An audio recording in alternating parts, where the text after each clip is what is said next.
We are killing time. We are killing flies. Why? And how?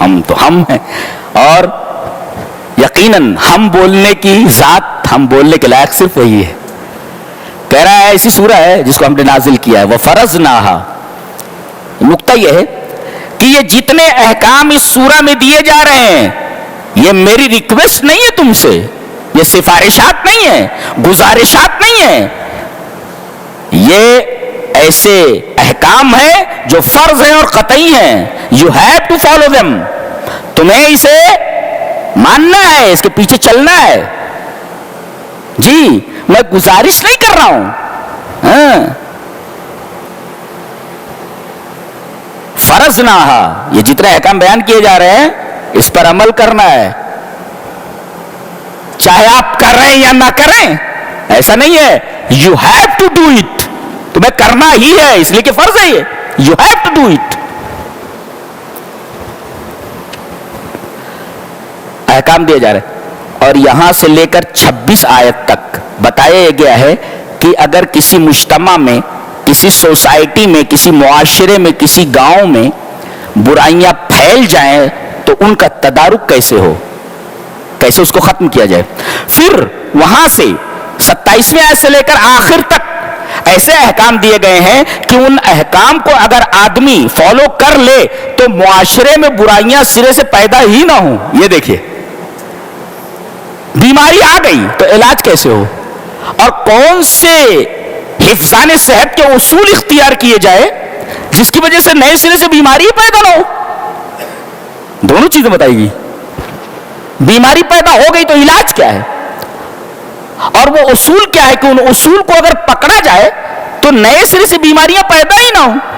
بیماری ہو گئی، علاج کیا ہے، اور کیا کرو کہ بیماریاں پیدا ہی نہ ہو. دونوں چیزیں بتائی گئی. تو یہاں سے لے کر کے 26 تک بتایا گیا کہ بیماریاں پیدا ہو، علاج کیا ہے. اس کے بعد بتایا گیا کہ یہ اصول اپنا لو، بیماریاں پیدا ہی نہیں ہوں گی. کیا بات. سب سے پہلے زنا کا تذکرہ آیا.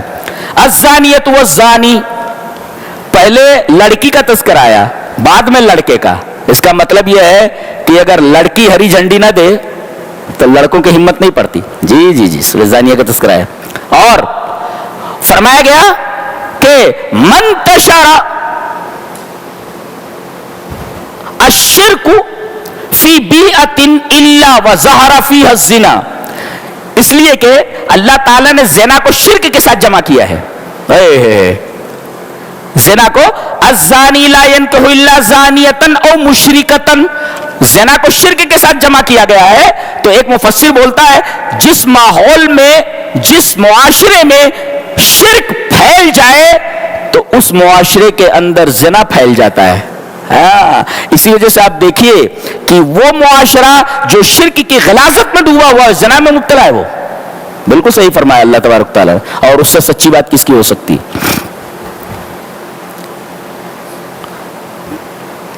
تو اگر شادی شدہ ہیں تو رجم کر دیا جائے، پتھر مار مار کر ختم کر دیا جائے. اور اگر کنوارے ہیں دونوں تو 100 کوڑے لگائے جائیں. اس کے بعد فرمایا گیا کہ الزام نہیں لگا سکتے آپ کسی لڑکی پر. جی اگر کوئی الزام لگائے تو 4 گواہ نہ لا سکے، بے اربات شہداء، 4 گواہ نہ لا سکے تو 80 کوڑے لگائے جائیں. زنا کی سزا کیا ہے؟ 100 کوڑے.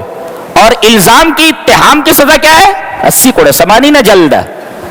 اور ایک بات اور بھی ہے کہ ان کی گواہی قبول نہ کی جائے.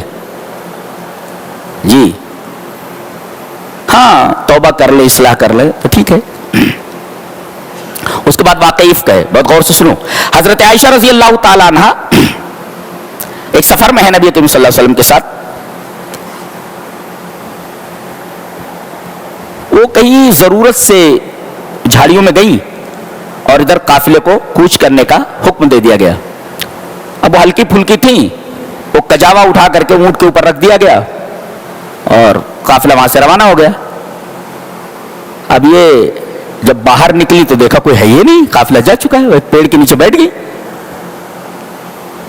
تو صفوان ابن معطل سلمی صحابی ہیں، ان کو پیچھے اس لیے رکھا جاتا تھا کہ گری پڑی چیز کے اوپر نگاہ رکھے. انہوں نے دیکھا ارے اما عائشہ، سبحان اللہ، یہ کیسے یہاں چھوٹ گئی. فوراً انہوں نے اپنے اونٹ کو بٹھایا اور اپنے اونٹ کے اوپر سوار کیا اور لگام پکڑ کر کے اس کی مہار پکڑ کر کے وہاں تک پہنچے. اب یہ منافق وہاں موجود تھا, عبداللہ ابن ابی, اس نے الزام لگا دیا کہ اس کے ساتھ تنہا رہی ہیں, بچی نہیں ہوں گی. اللہ اکبر. بتائیے, حضرت عائشہ رضی اللہ تعالیٰ عنہ کے اوپر تہمت لگا دی گئی. تہمتوں کا کیا ہے, منہ میں زبان ہے, آدمی کچھ بھی بول دیتا ہے, ہاتھ میں قلم ہے, کچھ بھی لکھ دیتا ہے. لیکن اللہ تبارک و تعالی, نبی پریشان ہیں, صحابہ کرام پریشان ہیں. خود حضرت عائشہ رضی اللہ تعالیٰ عنہ کے بارے میں کہ روتے روتے آنسو خشک ہو گئے تھے. ان کی والدہ کی طبیعت خراب ہو گئی. حضرت ابو بکر رضی اللہ تعالیٰ عنہ پریشان ہیں, باپ پریشان ہیں. اور جانتے ہیں مصطح ابن اساسہ یہ بھی اس اتہام کے دائرے میں آ گئے تھے, اتہام لگانے والوں کے ساتھ ہو گئے تھے. اور حضرت مصطح ابن اساسہ کو یہ وظیفہ دیتے تھے. کون؟ حضرت ابو بکر صدیق. اچھا, لیکن اتنی بڑی بات ہو گئی. اللہ تبارک تعالیٰ فرما رہا ہے کتنی بڑی بات ہے, اللہ اکبر. یہ بات اللہ ہی کہہ سکتا ہے. فرمایا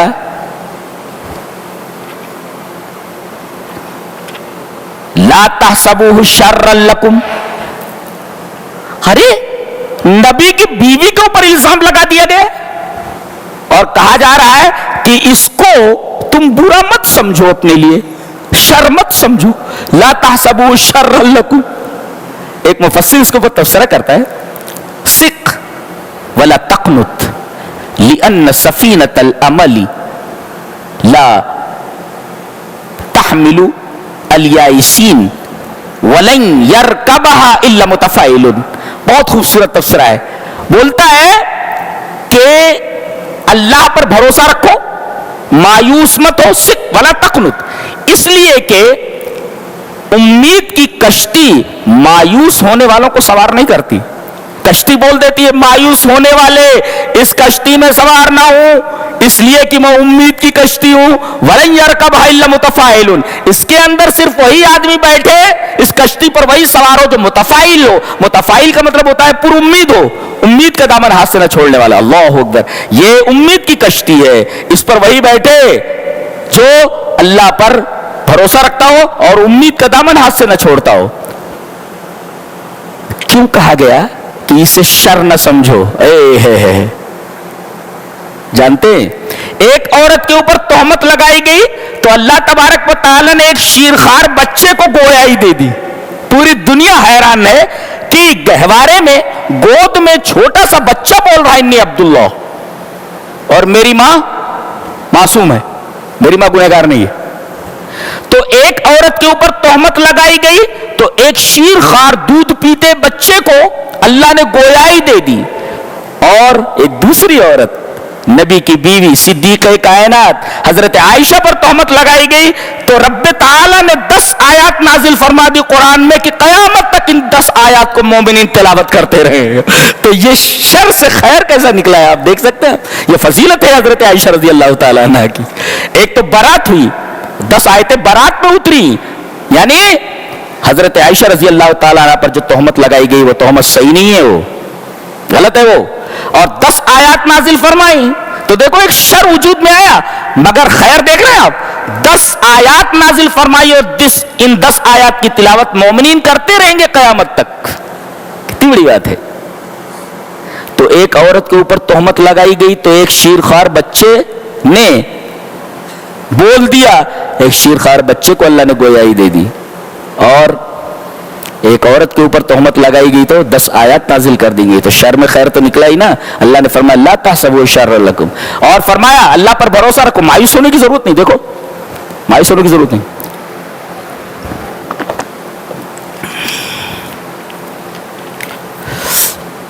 تو ہمیں محتاط رہنا ہے کہ الکلام فی الناس بغیر بینۃ, کسی بھی آدمی پر تہمت لگانا یا بات کرنا بغیر دلیل کے, یہ بہت بری بات ہے. اور اللہ نے فرمایا کہ تم اسے ہلکا سمجھ رہے ہو. ارے یہ گناہ اتنا بڑا ہے, اللہ کے نزدیک بہت بڑا ہے, تم اسے ہلکا سمجھ رہے ہو.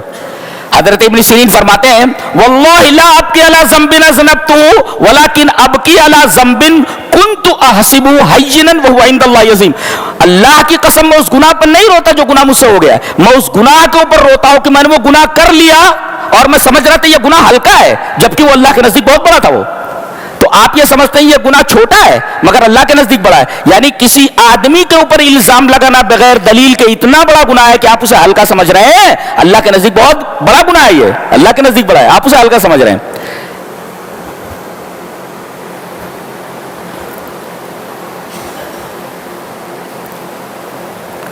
اور کچھ ہستیاں ایسی ہوتی ہیں کہ ان کے اوپر الزام اگر لگایا جائے تو حسن ظن میں کہ یہ لوگ ایسا کیسے کر سکتے ہیں فوراً کہہ دینا چاہیے ایسا نہیں ہوا ہے.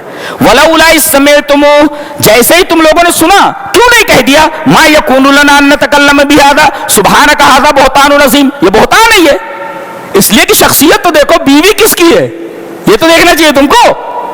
تو کچھ لوگ ایسے ہوتے ہیں کہ ان کے اوپر اگر الزام لگایا جائے تو کہہ دینا چاہیے ارے جھوٹ ہے یہ, بہتان عظیم ہے یہ, ہستی بھی تو دیکھو, بیوی کس کی ہے. اللہ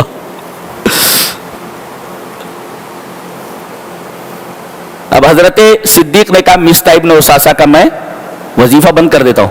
میری بیٹی کے اوپر الزام لگانے والوں میں یہ آدمی شامل تھا جسے میں وظیفہ دے رہا ہوں تھا, اب وظیفہ نہیں دیتا میں.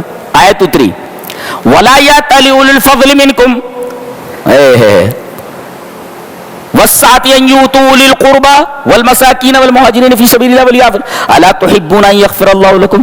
اللہ یہ فرما رہا ہے تم مصطح کو معاف کر دو, کیا تم یہ نہیں چاہتے کہ اللہ تمہیں معاف کر دے؟ اللہ اکبر. لہذا اگر تمہیں اللہ کی طرف سے مغفرت چاہیے تو اپنے اس آدمی کو معاف کر دو جس نے تمہارے ساتھ برا سلوک کیا ہے. تو اگر تم یہ چاہتے ہو کہ اللہ تمہیں معاف کرے تو تم اپنے ساتھ بدسلوکی کرنے والے آدمی کو معاف کرو. اور اگر عافیت چاہتے ہو تو کسی مریض کی عیادت کر لو. اگر اولاد چاہتے ہو تو کسی یتیم کی کفالت کر لو. جی جیسا کرو گے ویسا ملے گا. اگر تم کو اولاد چاہیے تو کسی یتیم کی کفالت کر لو. اگر صحت میں عافیت چاہیے تو کسی مریض کی عیادت کر لو. تمہیں علم چاہیے تو کسی غریب عالم کی, کسی غریب طالب علم کی مدد کر دو. جی جیسا کرو گے. حل جزاء الاحسان الا الاحسان, احسان کا بدلہ احسان. کتنی پیاری پیاری باتیں کرتا ہے قرآن کی. اللہ کتنی حسین باتیں کرتا ہے.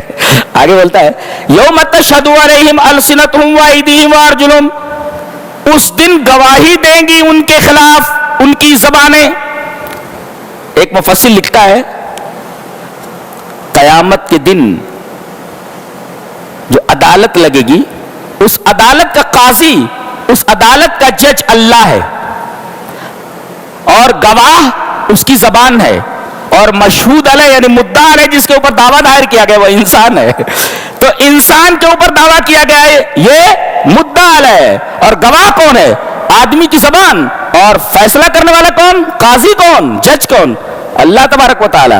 لہذا ایک مفسر نے لکھا ہے آج اپنے اعضاء سے جو کچھ کہہ رہے ہو, اعضاء کر رہے ہیں, ضروری نہیں کہ کل یہ تمہاری باتیں مان لیں, تمہارے خلاف دوائی دے سکتے ہیں. ان کے اوپر بھروسہ نہیں کرنا, ذرا ان کو سنبھل کر کے استعمال کرنا. یہ دیکھو سمجھ میں آیا نا, ہاں یہ تمہارے خلاف ہو سکتے ہیں, یہ آج تمہارے کہنے پر چل رہے ہیں نا, ضروری نہیں کہ کل بھی تمہارے موافق رہے. یہ تھالی کے بیگن نہیں ہے, تمہارے خلاف ہو جائیں گے. ابھی تو تمہاری بات مان رہے ہیں, کل قیامت کے دن تمہاری بات نہیں مانیں گے. ضروری نہیں کہ کل قیامت کے دن تمہاری بات مانیں گے.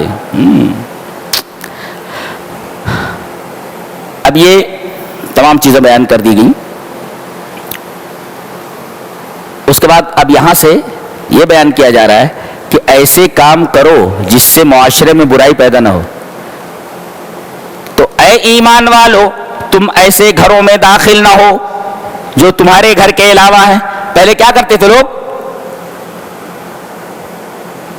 صباح الخیر, مساء الخیر, گڈ مارننگ, گڈ نائٹ کرتے ہوئے گھس جاتے تھے. آج بھی کیا کرتے ہیں؟